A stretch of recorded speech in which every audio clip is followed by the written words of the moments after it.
Hi, this is Steve from Nothing Ventured, Nothing Gamed, here to bring you a how to play video on the new game that we just did an unboxing of, Darkest Dungeon.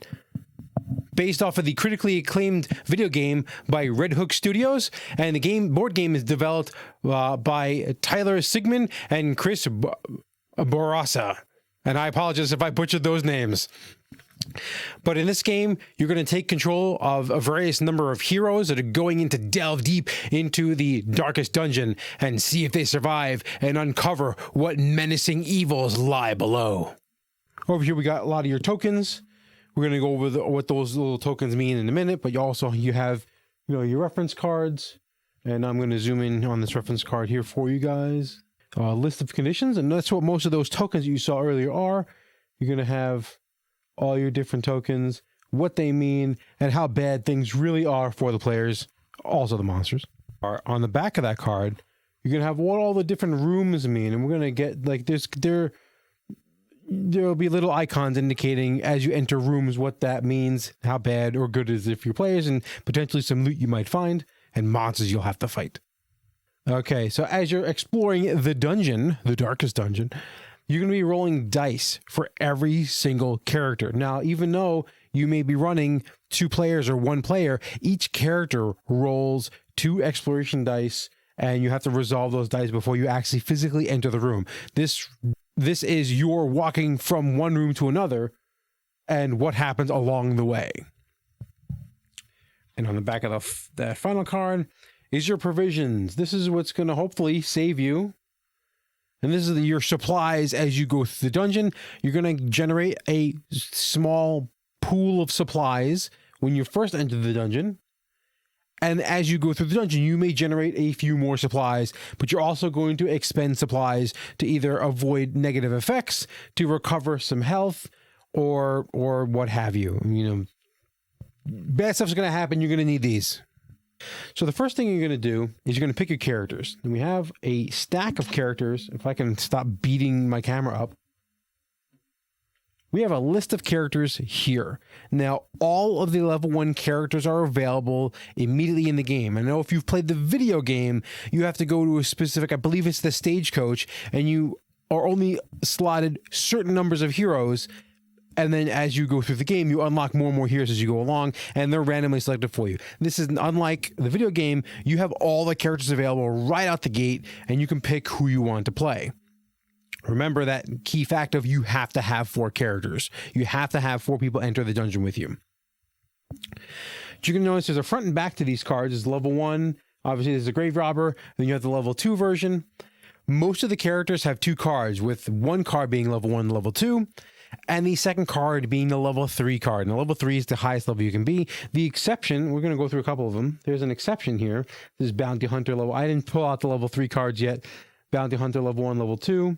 And they all have a Hamlet skill. We're going to get into the Hamlet and how that functions a little later, because the first time you enter the dungeon, you're going straight into the dungeon. There is no town phase. The mighty Hellion, the barbarian character, and I want to play this character. I didn't get a chance to play this character yet. You'll see their health goes up when they get to level 2. And then we're just going to skip ahead to the Abomination. It has an interesting mechanic. The Abomination, as far as I'm aware, is the only character, at least in the base game, plus the Gunslinger, I believe, is one of the extras that we got. The Abomination has a front and back of all 3 levels. So there's 3 cards. It's level 1 Abomination. The Abomination is a werewolf. Or some sort of were creature, and they can kind of hulk out into their were form, so they have a front and back of each level. So level 1, human and the were creature, and then level 2, and then their Krenos form, or for those of you who've ever played Werewolf or Rage, those Krenos form, the hulked out form, and then the level 3 form. Like I said, this is the unusual part of the character card. But what information do we get here? First, we have our dodge value. So if we can kind of zoom in here, the lovely artwork here. And we have what level this character is right here. And then we have This symbol here indicates the dodge value. So this character has a dodge value of 1. So anytime they're rolled against with someone attacking them, they subtract from the accuracy of whatever's attacking them by 1. So the higher this number, the better it is. It's, it's just kind of referencing how dexterous your character is. This is obviously your total health. This is your value when you're moving, how many spaces you can move. This here is your resistances. And so each character has a different resistance to a condition. Every time you receive a condition of that type that you have a resistance to, you take 1 less of that condition. So if you take 3 bleed tokens, you only take 2 bleed. This is a stun. So if you ever take 2 or 3 or 4 stun tokens, you always take 1 less. So if you take 1, you take 0 stun. We have and then we have obviously no immunities at the moment.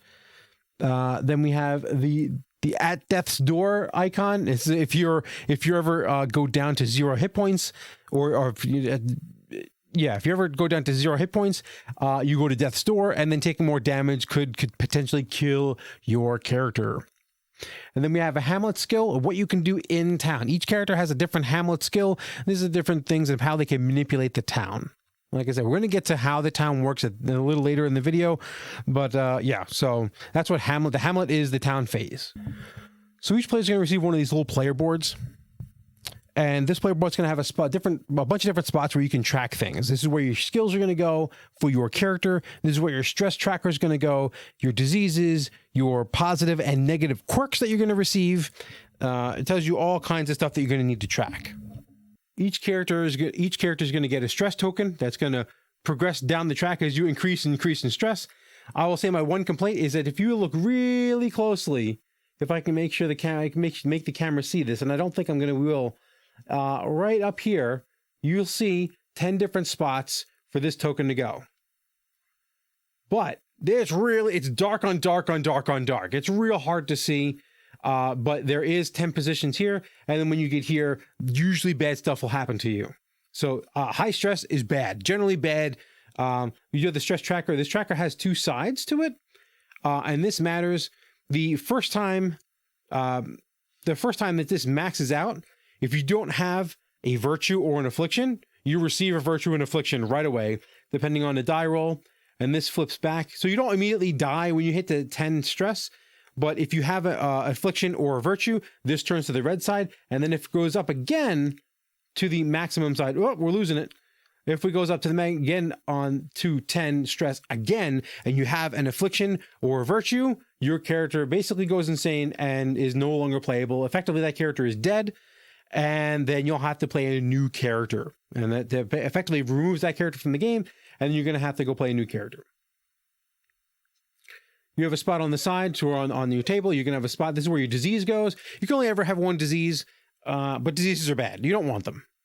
And then here's where your positive and negative quirks go. They're going to affect how the game is played for you as you acquire positive and negative quirks. And you're going to receive a lot of them. If you ever receive 4 negative quirks, and we're going to go over quirks right now, 4 negative quirks is bad. If you ever receive 4 negative quirks, your game is over effectively for that character. And then yet again, you have to pick a new character the next time you enter the dungeon. And remember, you need 4 characters to enter that dungeon or you lose the game. We're going to go over positive quirks first because, this game is a lot about bad stuff happening to you. So we need to talk about a couple of good things before we continue, because otherwise, it's just bad and there's no hope and it's horrible, horrible, horrible. So these are the positive quirks, as you see on this side. This is the light side of the light and dark face. And these are things that will help you out throughout the game. So you can be resilient. So every time you reduce stress by a number, you reduce 1 more stress. So remember, high stress is bad. That's a good thing. Every time we increase the light level by a number, you heal 2 hit points per your character's level. That's always good.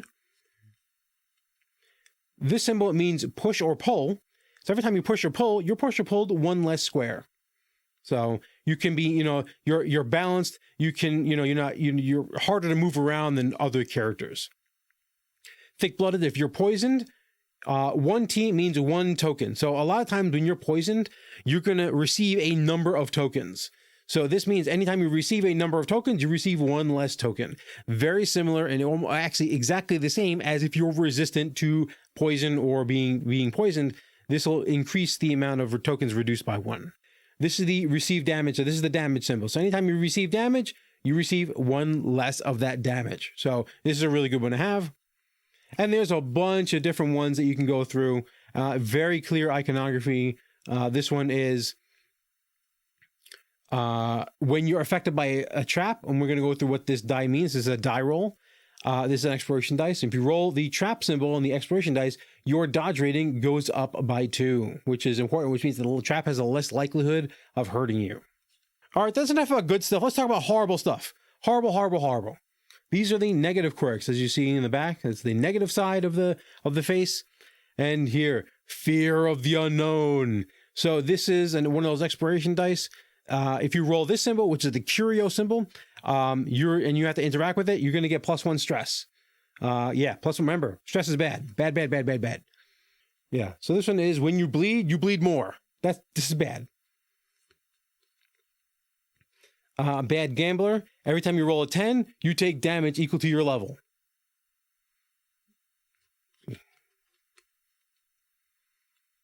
Just the exact opposite of the one we looked at before. Slow reflexes. Anytime you deal with a trap, you are at -2 dodge. So the trap has a much likelihood to hit and crit you. The likelihood to hit you. And nervous.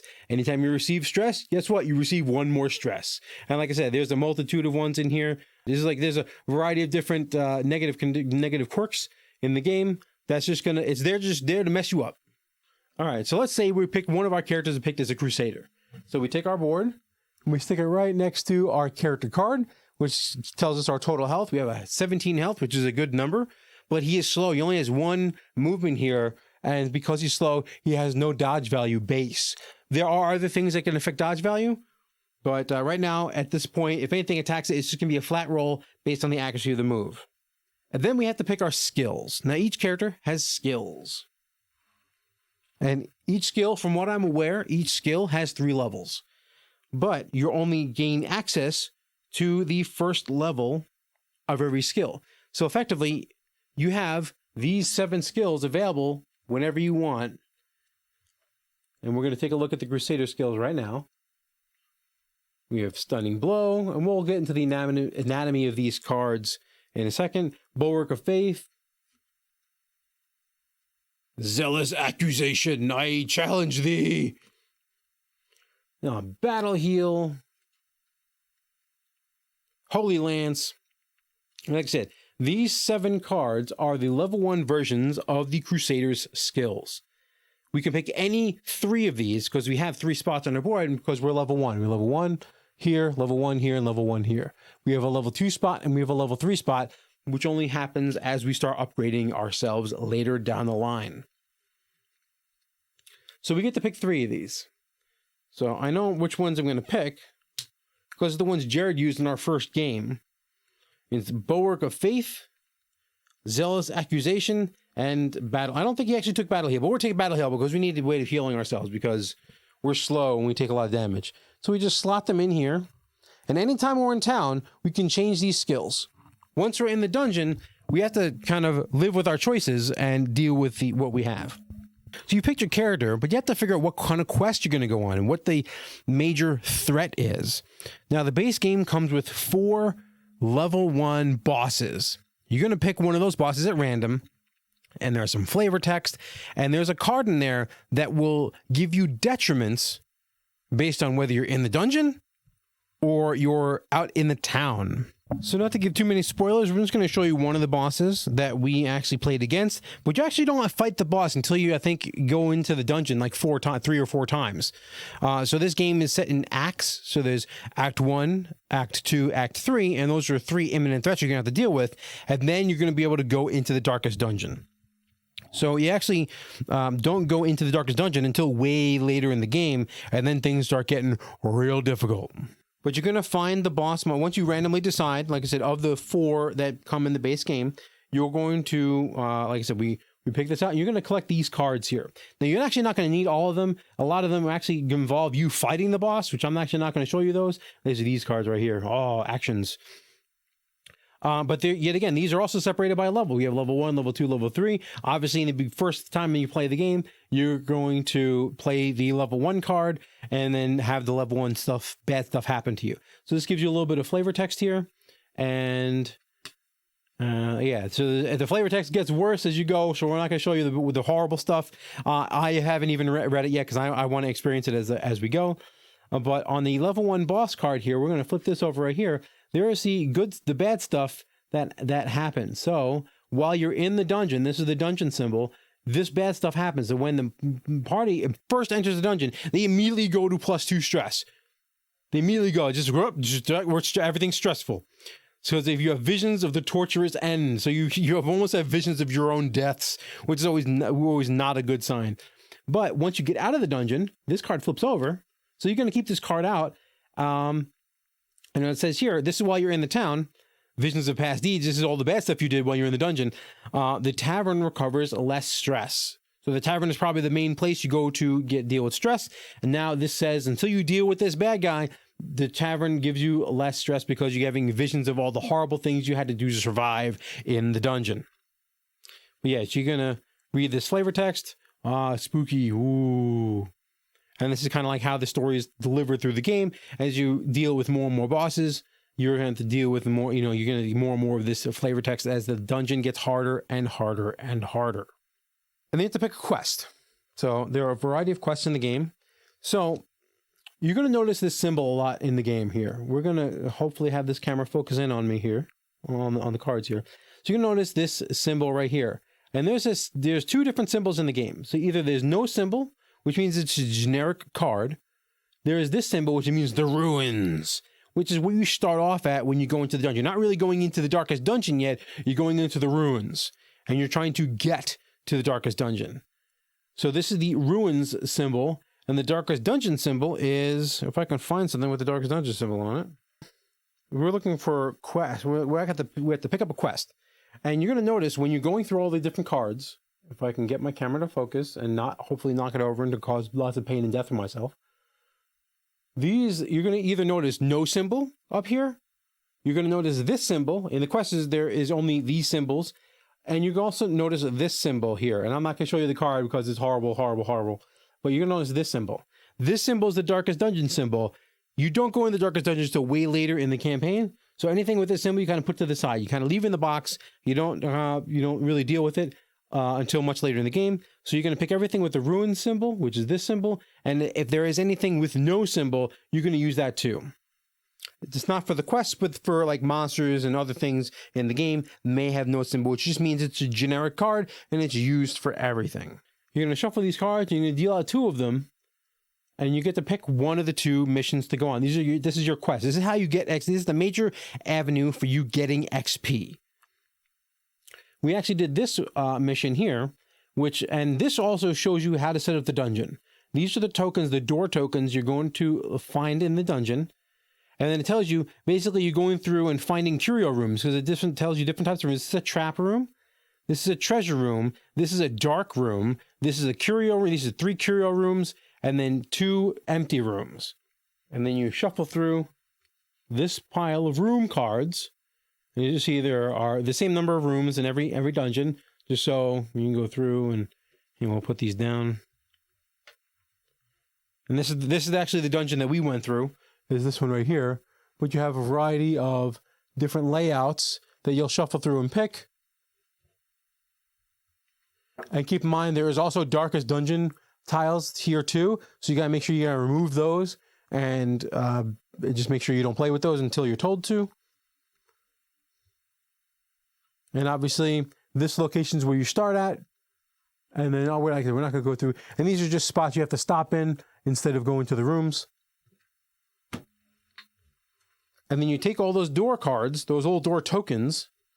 You find the right type. You take all the right door tokens. These little door doohickeys. They all have on the back side. So you find all the right ones. And you shuffle them up and you put them on the map. Just like that. You put them on the map so you don't know which location's where. There's the trap there. Obviously, we wouldn't know that. There's, all these different places. And as you're going through, perfect amount. As you're going through, you're going to move through. Now, the game comes with, I think, have a couple of a special components, but the game comes with a cardboard chit that denotes your player's location. Our copy also came with probably a Kickstarter exclusive, I'm not sure, but it comes with a little miniature torch, and this is your character's location. Your characters can't split up. You all go together, just like in the base game, and this marks where the characters start. So you go here, and this will be to the side. You don't really need this right out in front because it really only determines if there's a combat and what kind of stuff is in the room and all the bad stuff that happens to you. So anytime you move from one room to another, and you're going to an unexplored room, so we move from there to there. Before we reveal that room, each player has got to roll these dice. Each player is going to roll these 2 dice, and these 2 are bad stuff. So right now, we did a good thing. We rolled a trap room and a blank. A blank means nothing happens. We like when nothing happens. Nothing bad can happen when nothing happens. And there, like I said, we've gone through here. These are all the different types of bad stuff that can happen, and what kind of provisions, if any, can use to mitigate the problem. So curio rooms, you can use torches to mitigate bad stuff. Traps, you can use a shovel or a tool to mitigate the trap going off. Darkness, you can use torches to either, or you take the bad stuff. Hunger, you can consume food or bad stuff happens to you. And each player is going to roll 2 dice if you haven't scouted. Scouting is an action you can take. It causes stress, but it lets you kind of reveal rooms as you go. And it also means instead of rolling 2 of these dice, you only roll 1, and you have to deal with that 1 die. So each character in turn order resolves one of their dice. So the turn order is this little thing right here. This is kind of what you use in combat. But this also goes through the order you deal with things. So you always go from the first position to the last position. So the Crusader will deal with 1 of their 2 dice, then the Vestral would deal with 1 of their 2 dice, then the Jester, then the Arbalist, then back to the Crusader and go forth again. Once you go through all of your dice, then you figure out what did we just walk into? And depending on the room we walk into, this is a trap, you deal with the trap and see if we all take damage or we all don't take damage. There are certain rooms that will cause a fight. It's all explained on the room card. This is the little reference card you get. This is how to deal with each type of room. This is when you're walking on the map. Which room does what? How can it be, what kind of bad stuff? A dark room, all it is just it lowers the light level. So it gets dark. So if you have no way of raising the light level through skills or other means, then, potentially it could get real dark real fast. But you go to curio rooms, there's a potential of being guarded, and you can potentially get a curio. A curio is usually a bad thing and a good thing, or multiple bad things and multiple good things, depending on the curio. Treasure, you can potentially get a treasure if you have a fight. You're gonna have a fight. Some quests have quest-specific ones that you'll have to use this little special token, to figure out where those objectives are. Empty rooms, like I talked about before, trap rooms, and this will kind of tell you what happens when you enter that room. Inevitably, there's going to be a fight, and also keep in mind that not only does the bad guy, the imminent threat, affect combat, but the quest card can also affect how rooms function. In this case, we need to go to curio rooms. Normally, curio rooms have a random chance of a fight, and at this early stage of the game, we should only be fighting level 1 monsters. So you only pull out level 1 monsters, unless you're told, like this card, you're told to fight level 2 monsters.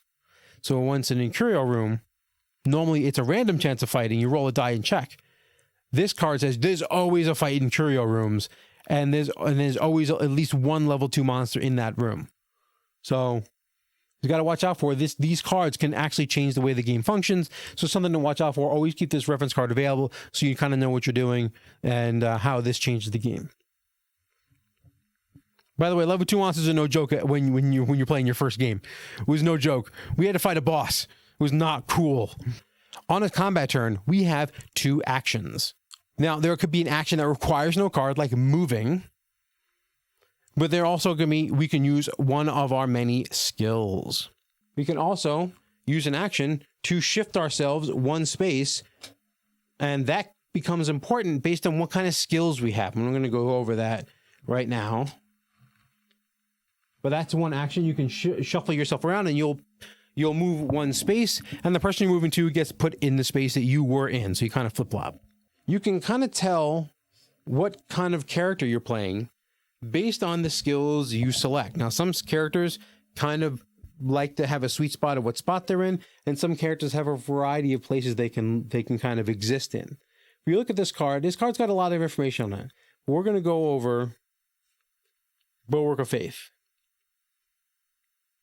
This is a kind of like a self buff, but the first thing is you have to check is this thing right here. This is this location that we have to be in, either the aggressive spot or the defensive spot, to even use this ability. If we're not in one of these two spots, or whatever spot's listed up here, as you see, this ability here, Battle Heal, can be used in any of the spaces. So it doesn't matter where we are, we can always use this ability.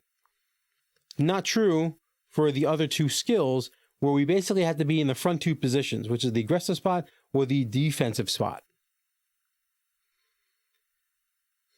This ability doesn't require us to do anything, it just happens. Come on, if the camera will focus. This ability doesn't require us to do anything, it just happens. So it's a self-only buff, so it's only targeting us, and then this happens. So we gain 2 tokens of protection, we gain 3 tokens of marked, and we raise the level by 2 as we start glowing with faith. The protection buff makes it so all the damage we receive is, so it's reduced by half, rounding up. The marked condition makes us easier to hit, which is not a great thing, but we're taking reduced damage, so we're making ourselves a really juicy target for someone to come and attack us, and potentially a priority target depending on how the monsters act. And then raising the light level, there are buffs and detriments happening to how high or low the light level is, but having a higher light level is generally beneficial for the player characters. So that's all that happens with this. Become easier to hit, become reduced damage, and we raise the light level. And that's one action. Let's take a look at Zealous Accusation. Like I said, there's 3 levels of abilities. This is 1, is a level 2 and level 3. And as they get better, then, as they get higher level, they get better. Remember, we have to look at this position. So if we're out of position, we can't use this skill. So we may have to spend some actions to put ourselves in the right position, depending on what other characters do. But this is an attack, and it targets monsters within one area, and it targets 2 monsters, up to 2 monsters. And then we roll a dice, and we look at our accuracy value, and we roll a d10. And then we subtract if there is a dodge value. Remember I said we have a dodge value? Well, the monsters have a dodge value too. So we have a dodge value right here. Ours happens to be 0, but there are some monsters that do have dodge value, which make it harder to hit. Now, the whole point is we're supposed to try to roll under this number. If the camera focus. We're trying to roll under this number. So we're on a d10, we're trying to roll 9 or less. Yet again, if the monster has a dodge value of 1, this is 8 or less. The crit value is if you roll this number. Now, obviously, 0 on a d10 is impossible because it's 1 to 10. There is no 0, but there are effects that either can raise this for you or raise it based on the monster. So if you're targeting a monster that has a debuff on it, it's potential that this number will raise up. Or if the light level is bright enough, it may increase this crit value. If you roll this crit value, you do this instead of this. So this is dealing 5 damage, but if you crit, like I said, it's a crit of 0, so you're gonna need help with raising this crit value. If you do crit, you're gonna hit 9 damage. And then some abilities do have extra effects on them. We're gonna take another character's ability here and just take a look at it and see if we hit this, if we hit either here or here, either we hit or we crit, we do this damage, we also gain these benefits as well. So we put debuffs on the target and we raise the light level. That's what these mean. The orders of these abilities don't matter so long as they're on the board. You're the ones you've slotted in. And like I said, once you come out of the dungeon, you can kind of reorder them and put different skills on your board. And, you can change them up and change your entire playstyle and what kind of positions you kind of need to be in based on what skills you pick. Each character is also going to receive 2 exploration dice, 1 d10, which is just a standard d10, and a at death's door dice, which you're probably going to use a lot because you're probably going to die horribly and badly, just like we did. But we managed to get out of the dungeon. So every character is going to have one of these, and there's enough for having one set for every character. And there's also these provision dice, which you're going to use some of them. I don't think we ever used all of them, but you have a potential of using all of them if you're good at the game. Or if you're lucky. More that you're lucky than you're good. So let's assume we're getting into a fight. The first thing you're going to do is you're going to draw from this deck of cards. And this deck of cards, these are all the different room cards. Yet again, the same thing keeps, I said before, you're only going to use the ruin cards when you're told to use ruin cards, and you only use the darkest dungeon cards when you're told to. So there are special darkest dungeon rooms, but we're not going to get into that right now because we actually haven't gotten that far in the game. But these are all the different tiles that are in the game and all the special rules that are associated. Like we went into the torture chamber, and it shows you a picture of the tile. It shows you a picture of the tile. So the tile here matches what's on the card. So you can pretty easily see it. Not only is it set by... All right, so not only do we see a torture chamber and we see a picture of the room, which we can use to match up to the tile, but it also gives us a number, and it tells us it's a ruin room. So we find the tile with the ruin symbol and the number 2, and this is the room that we're going to be in. It also gives us special rules that affect in this room. So when we see this symbol, there's an unholy aura in that room, and the heroes can't heal or be healed in that room. So there could be multiple rooms that has it in there. In this case, there is only one room, and it happens to be the hero's starting room, which is quite horrible. As you see here, you see that symbol right there, and that's the symbol in the room. It also shows you where potential treasure chests are located here and here. And actually here, there's actually 3 treasure chests in this room. And it also shows you where the hero starts. So this is the hero symbols. So the hero symbols are the yellowish symbols, and sometimes the heroes don't start in the same room. So that might be something to be mindful of. So in this case, all 4 heroes start in the unholy room, which is, remember that symbol. And then the monsters, you're going to draw 4 monsters, and then you're going to see, okay, well, the person in the aggressive spot or the sword spot and the defensive spot are here, but then this monster starts, the support monster starts here, and then the ranged monster starts here. So as you see, and what you will do is you'll place your miniatures on this map. So you'll pull 4 cards from the monster deck. Like I said, based on the skills you pick, may determine what position you really want to be in. Like when I was playing the Jester, all of my abilities can be triggered from this position. A few of my abilities can be fired from this position, and then only one of my abilities can be fired from this position. So it really, if I get pushed forward, or if, say, the Vestral swap places with me, it really limits what I could do on my turn. I'm going to want to get back here and spend an action and move back here so I can use a multitude of my abilities during my turn. So depending on where you are, can really limit or widen your options. So you're gonna be set in an order before the combat begins, and while during exploration you can shuffle yourself around before you enter the room. Once you enter the room, you're kind of locked in unless you spend actions to kind of shuffle yourselves around. You're going to have a board, just like the players have a board, the monsters are going to have a board. And like I said, depending on the order the monsters come out, let's say we drew it in this position. So we have a Pliskin, which is a snake monster, and then which is a front monster, so it gets pushed all the way to the front as far as it can. And then we have a cultist acolyte. It's the back monster, so it's going to be pushed all the way to the back as far as it can. Then we have a maggot. So, just a lovely, lovely creature. It's a front monster, so it gets pushed as far front as it can, but since the Pliskin's already in the front spot, it gets the second spot, and then the last spot is another Pliskin. Now, we have 2 monsters that are the same type. So it's going to be hard if we have 2 models that look identical to which monster is which. So they give you included tokens, these little cardboard tokens, and there's a variety of colors of them. And there's one for the board, and there's going to be one for next to the miniature that we're going to put 2, so to be able to differentiate them just in case they happen to enter the same room, which is going to be probably very likely. So depending on the positions, as we see, we have the sword, and it's the Pliskin, it's the aggressive spot. So we're going to hunt through the box and find the miniature. Oh, look at that beautiful miniature. Oh, he's going to try to bite you. So we put him in the sword position of the monsters. As you see here, this is the monster location. The monsters have the red icons. The players have the yellow icons, as we see right here, the yellow icons.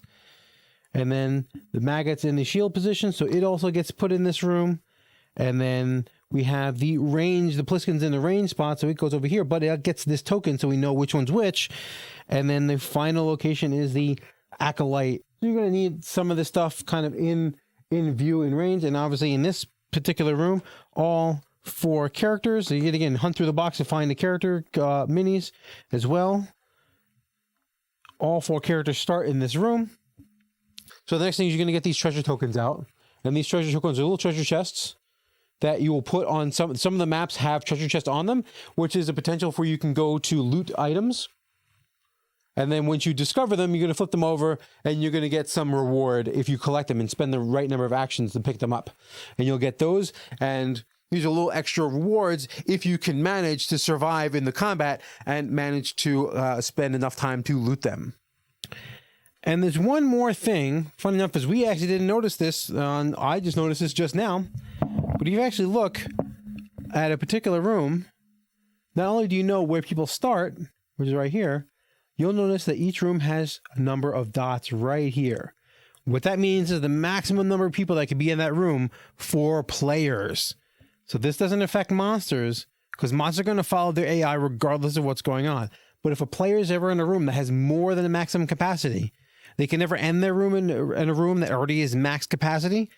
But if they are already in a room that's beyond capacity, they must leave that room and go to and try to move as much as they can out of that room. So some of the rooms like this one only have room for 2 people. It's a small, tiny room. If you notice, the starting room here has 4, so all players can actually exist in this room. But if a monster moves in, a player may be forced to move out of that room. So now we got to figure out who goes first. Now we're ready for battle. We got our skills, we got our characters ready, we got all our trackers and tokens nearby. We figured out what kind of room it is. We're going to have a fight. We figured all that out. Now to battle. This is the initiative deck. I know, more cards. But these cards determine who goes first. We have the monster initiative. We have 4 of these cards. And you'll only ever include a number of monsters for how many monsters are left. So at the beginning of a round, if you've killed a monster or 2, you reduce the number of monster cards. There should only ever be enough for monsters. So it's possible in the middle of a turn, the monsters have more initiative cards than they're supposed to because something died. And then there's the player initiative cards. Now, it doesn't tell you who goes first. It just says, do the players go first or do the monsters go? So you're going to shuffle these together. I'm just going to do a bad job. Shuffle, shuffle, shuffle, shuffle, shuffle, shuffle. All right. So then we draw the top card. Oh no, it's the monsters. The initiative always goes from the aggressive spot to the support spot. So it's aggressive, defensive, ranged support. So either for players or the monsters, if I can get this to zoom out for a second. For the players or the monsters, it always goes the aggressive spot, which is the sword spot, the defensive spot, the ranged spot, and then the support spot. Monsters work the same way, but their board is opposite. So their board looks like this. The aggressive spot, the defensive spot, the range spot, and the support spot. So theirs work exactly the same. They're just going in this direction, and the players are going the other direction, just because the board is just exactly opposite. The idea is that these boards are supposed to be facing each other. Deal with it as best you can with the table space that you have to play the game. Because, as I said before, the table takes up a boatload of room. So here's how these cards work. So we have this Pliskin, which is the first character, first monster. Right? Oh, nasty, nasty. And we look down here. So we have to figure out which ability it's going to use. So it's in this position, the sword position. So it tells us it uses ability 2. Ability 2 says the closest player. Now, if you look at the map, this is the snake. Oh, this is the snake. The closest monster is closest player is going to be, they're all in the same distance. They're all the same distance away. So what it'll do is it'll look at the ability. How far is the range of the ability? Come on, camera. Right? It's a 0 range ability, which means it must be in the same room as the thing it's attacking. And it attacks one player. And it attacks the closest. So it has to move up to 2 spaces to be able to use this ability. So it's just going to move. So it moves into the room. and then goes ahead and uses this ability. It will always target the aggressive spot. It'll always target the left, the aggressive spots first. So if there's a tie, let's say there's two monsters that are both equidistant apart, two players in this case, that are equidistant apart, it will choose the closest, but then, well, they're both the closest, so it'll always default to the person in the most front position. So obviously in this case, the Crusader is in the front position and everyone was the same number of spaces away, so it'll attack the Crusader. And it will roll a d10, and its accuracy is 10. And it'll roll, and it has to roll under this number or under. Yet again, this is before you take into consideration the dodge value of the character. But as we said before, the Crusader is a slow boy, and he has no dodge value base. Now, he may have a buff that increases this, or maybe he's leveled up and he has an increase, but at first level, he's really slow and he has no dodge value. So this is just roll a 10 and we hit and we do 4 damage. Critting, this tells us the number that if we roll that exact number or lower, then we crit. So we do this damage instead of this. So we roll a 1, we're going to crit. Now, abilities only crit if they have a crit listed here. Some abilities don't have a crit listed, they just don't crit. This also has an extra ability of, if I hit you, I'm going to do 4 damage, but I also get this ability where I poison you. Remember I said you take the 2 poison tokens and you take 3T. 3T means you take 3 tokens of the 2 damage tokens. And you put them on your character. When you go, you remove 1 and you take that damage. So, nasty. Not only are you taking 4 damage, but you're being poisoned. You're melting away, or you're being you're either melting or being poisoned, whichever one you want to think about. And that's how monsters work. So once this monster moves, if it doesn't have to move, it won't move. And then it does its attack, and then you pull the next initiative card. And you always, like I said, you always go front to back. Players work the same way, front to back.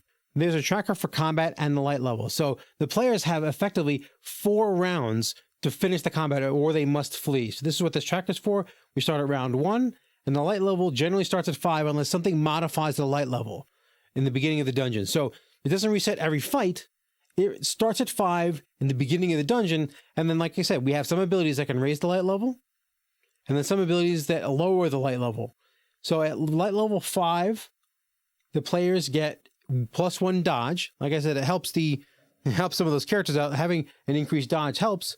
But once the light level starts going down, 4 or lower is cumulative. 5 is not. 5 is its own thing, which only helps the players. Once you hit the 4, the monsters and the heroes get +1 crit, so it makes their abilities crit more often.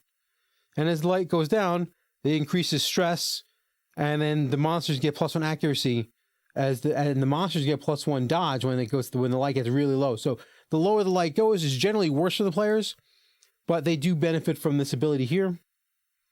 And like I said, some rooms will lower the light level, and some abilities and the players have will raise the light level. They can also, I believe, use torches to raise the light level. Once the heroes choose to leave the dungeon, then the Hamlet phase begins. And this has several steps. So first is just like a maintenance phase. You shuffle back all the respective discarded trinkets, curios, quirks, diseases, anything that was discarded throughout the game, loot cards, looted chests, they all got to kind of roll back into the pile. All your conditions are removed. So if you were bleeding or if you were stunned or any of those conditions that you had, those go away. And your light level goes back up to 5. So whatever it was set at, whether it was higher, whether it was lower, whether it was all the way to 0, your light level gets reset back to 5. If you have trinkets, they all get set to their positive side. Trinkets have a positive and negative side. They have a positive side. When you use them, it goes to a negative side. But if it's at the negative side at the end of the dungeon, then it gets flipped over to the positive side for free. Keep in mind, your life total, your stress level, and any quirks or diseases are not removed. If you have any virtues or afflictions, those are also not removed at this point. If you have any unused provisions, these are these white dice here. If you manage to have some of these dice here, if you manage to have some remaining, then you can either use them immediately, then gain the benefits, because they all have independent benefits, or they can be sold for 1 gold apiece. This is at such point where you can technically save the game. We're not going to go over saving, but there is a saving game mechanic. This game came with an actual box, but there is a method of where you can save your progress and then continue on at the next time you and your friends all meet up. So after all that maintenance stuff is done, the Hamlet phase technically begins. The first thing you do is draw from a deck of cards called the Hamlet event cards. So you see here, we have Hamlet event cards. And these will going to give you a variety of things that the information that you need to know. First of all, it's going to give you a little bit of lore of what happens during the time where you're in the city. It's going to give you a thing that happens. Whether this is good or bad depends. So some of these are bad, some of these are good, some of these just are choices you have to make. And it's also going to give you the number of days that you're going to be able to spend in town. So this one here is a busy week. You only get 2 days to do stuff in the town, but the caretaker does not get placed anywhere this week.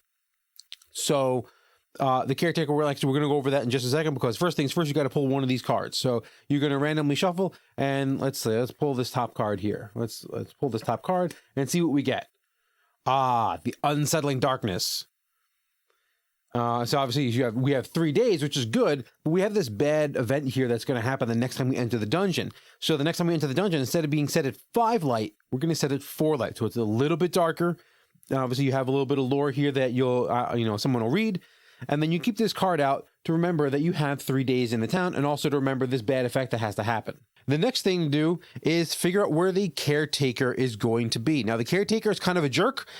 He kind of inhibits your progress a little bit. So in the base game, and I'm pretty sure that the base game comes with this cardboard cutout, this cardboard shit. If my camera would focus on it, please, camera. Thank you. This cardboard cutout, this indicates the caretaker is double-sided, but it's the same art on both sides. But ours also came with the caretaker miniature. Take a look at him. So you can use either one. Like I said, this may have been a Kickstarter exclusive when we ordered the game. But yes, you'll definitely get this. And this is indicating where the caretaker is going to exist. And if we get a close-up look at the board here, you're going to notice that each spot, or most spots, I will say not every spot, but most spots have a die roll number here. They all go up to 10, and each location has a different number or number range. There's like over here, there's a couple, and down here, there's also these numbers here, which you see, this one doesn't have a location. There's, I think, 1 or 2 locations. It's just the one location that doesn't have a die roll. This is always available to you. And what you do is you roll a d10, and you determine where the caretaker is going to hang out. And that's generally a bad thing. So we're going to roll 10. We rolled 10. And so 9 and 10 is going to be the Nomad Wagon. So you either place that token there, or we place a little miniature there, or both. What the hell, right? And what that means is that location is unavailable to all the players for the duration of the week. And then now we spend the number of days. Remember, we get 3 days. So we take this little token. This token here is the same light token. It indicates light value. On the other side, it indicates day-night value. It doesn't really matter. You just need a token here. So we're going to put it here on day 3. It indicates that we have 3 days to spend as the player characters. Now, keep in mind, we still keep our order on this chart here in the same order. So we have the Crusader in the first spot, the Vestal, the Jester, and the Arbalist. This will determine the order of actions to be taken by each player. Now, all the players together have acquired gold hopefully have acquired some money. They start with some money, but hopefully they'll have acquired more money when they went through the dungeon. And this will be a pool of resources that the players can spend, as well as time, to upgrade their character. The quest also will give you XP, and you can spend this XP, you can spend this gold throughout the town to kind of remember your health. You may have been at 1 health, you may have been at near death's door. You may have had a high stress. You may have had a whole bunch of conditions, quirks that you have to deal with. You may have gotten a whole bunch of bad stuff that happened to you in the dungeon. So this is your one chance to rectify it in the town. So in order, so in this case, the Crusader gets to pick first, and they'll take their mini, their beautifully sculpted mini here. If my camera would focus, because my camera hates me. There we go. We'll take the Crusader mini. and then he'll place it somewhere on the map that is not the spot where the caretaker is. So let's say the Crusader, since the Crusader was in the first spot, they probably took a boatload of damage. So they're going to go to the Sanitarium, and they're going to heal a little bit of health. So as the base Sanitarium, they can spend 1 gold to heal 3 points of health. They can spend 3 gold to heal 10 points of health. And say they had a disease, they can spend 2 gold to remove that disease. So the fact that the Crusader went there with their time, no one else during this day can use that spot. So this is where some of the strategy and, cooperativeness comes in this game, where you all have to decide what is the best use of your money, what is the best use of the time that you have to spend on this. So maybe the I know the Jester had a whole bunch of stress, but the Jester has to wait for the Vestral to place their selves on there. So let's say the Vestral had acquired a multitude of quirks. They want to get rid of some of their negative quirks so they can go there to the Abbey. And then the Vestral's like, man, I had a lot of stress. I need to go to the tavern, drink with some of my woes away, and get some of the stress back. And let's say the Arbalist, nothing really bad happened to the Arbalist, but the Arbalist, we did generate some XP. So maybe the Arbalist wants to go to the guild, maybe to upgrade a skill, maybe to level up. So this is how they would spend the one day. They would spend the resources, and after everyone's satisfied, the time ticks down to the second day. All the tokens are removed. The caretaker stays there for the entire week, and then this scenario plays out again for each day until you run out of time and you're forced to go back into the dungeon. There's another option here that you can do that doesn't actually take a placement, but as all the players together can combine together and say, hey, we want to make this town better. This place is doing good for us. The tavern's really useful. All these little locations are useful. In each location, I'm going to run through each location real quickly. We'll take the caretaker off for a second. So the survivalist, you can gain 1 provision for 1 gold. So you can buy more provisions. You can gain a roll of the provision dice. The maximum number of provisions you can have is 16, which equals the number of dice that come in the game. The tavern is a way to relieve stress. The Sanitarium either can heal you or remove diseases. The Abbey is a place where you can remove quirks. The graveyard, you can choose to gain you can gain one of these virtue cards, and this is a beneficial effect. And you can gain that, so that's the graveyard. You can gain it for the next quest, which is a good thing. The guild is where you level up either your skills or your character. Leveling up your character generally gives you more skill slots, increases your health and your stats. So you may get faster, you may be able to dodge more, depending on the character. The blacksmith lets you level up a skill to level 2 for the next delving of the dungeon. So it's a temporary boost of a skill for your next dive into the dungeon. The Nomad Wagon lets you reveal 3 level 1 trinkets. And the Stagecoach, which is a spot that cannot be blocked. The Stagecoach is where you recruit new heroes. So in the beginning of the game, we didn't talk about in the initial setup of the town board. But in the initial setup of the town board, you're going to place 2 waiting hero tokens onto the Stagecoach. Anytime that you need to pull a hero, let's say your hero died or went crazy or what have you, and your character was eliminated, now you have to pick a new hero. You have to remove one of these waiting hero tokens off of the board, and then you can recruit a hero. If you don't have a waiting hero token, you cannot pull a hero, which means you're effectively going to lose the game.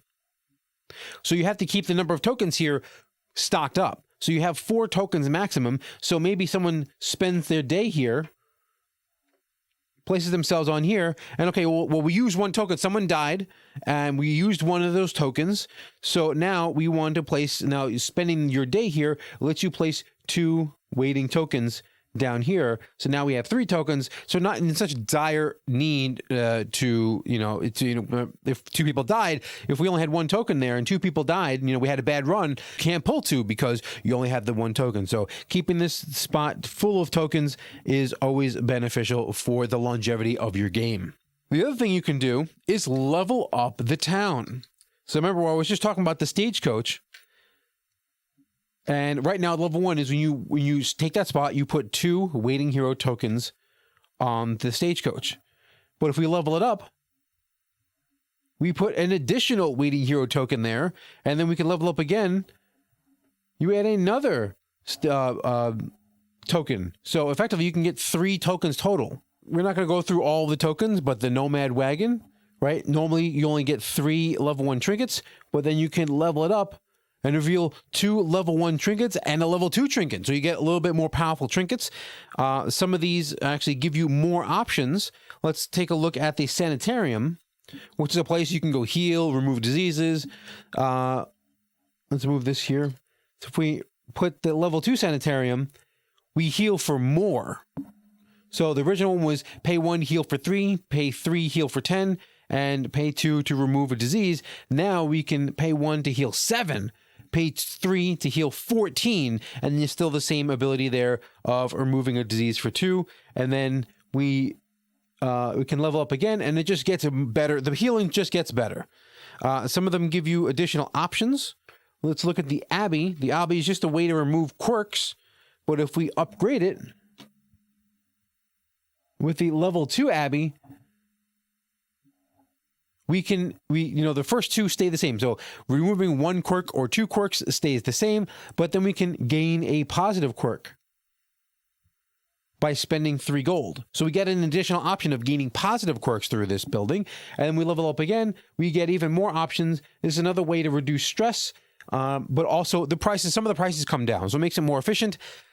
To level up a building, anytime you want to level up a building, it's a group decision.